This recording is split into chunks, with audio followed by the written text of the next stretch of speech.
right, welcome to part 2.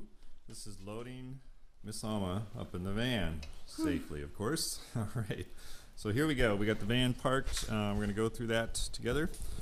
Just going to have, it's actually raining out today, so we're getting wet and it's kind of cold. But okay, I'm going to have her wait here until I get the ramp down, and then she's going to enter it. We'll show you how that works. So here we go. Into the driver's side.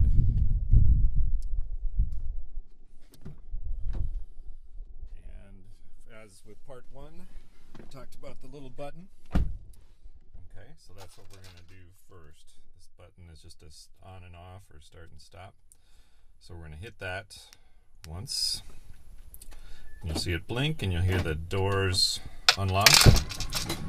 Keep in mind that the engine is off at this point. The ramp is coming down, which is good.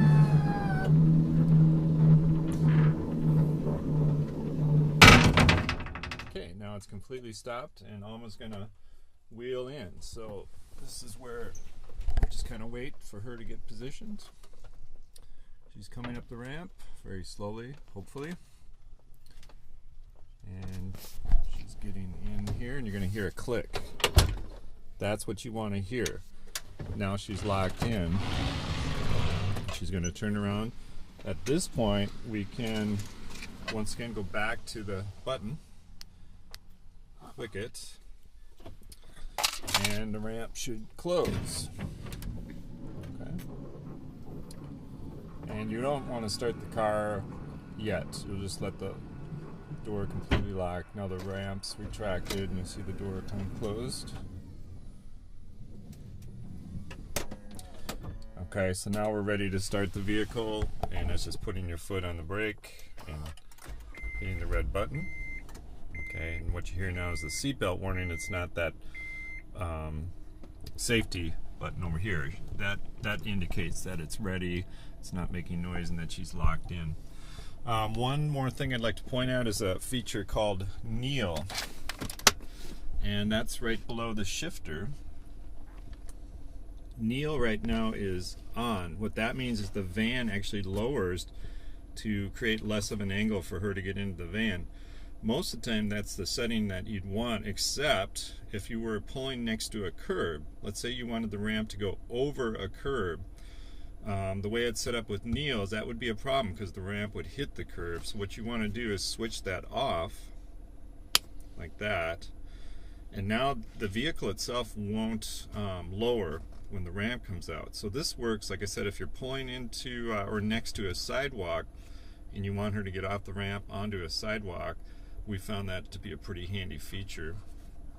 On means the vehicle will lower. Off means it won't. It'll just stay where it's at. Okay. So then when we've reached our destination, we've parked. We're gonna turn off the key, and we're gonna let Alma get out of the van. So we'll take our handy start-stop button, and again, I would just keep this or leave this in that little container below the radio. Okay, so we're going to hit that. Car vehicle is off. Light's going to come on. The doors are going to unlock. And again, the ramp is going to open. We want to just be patient and let that ramp go all the way out.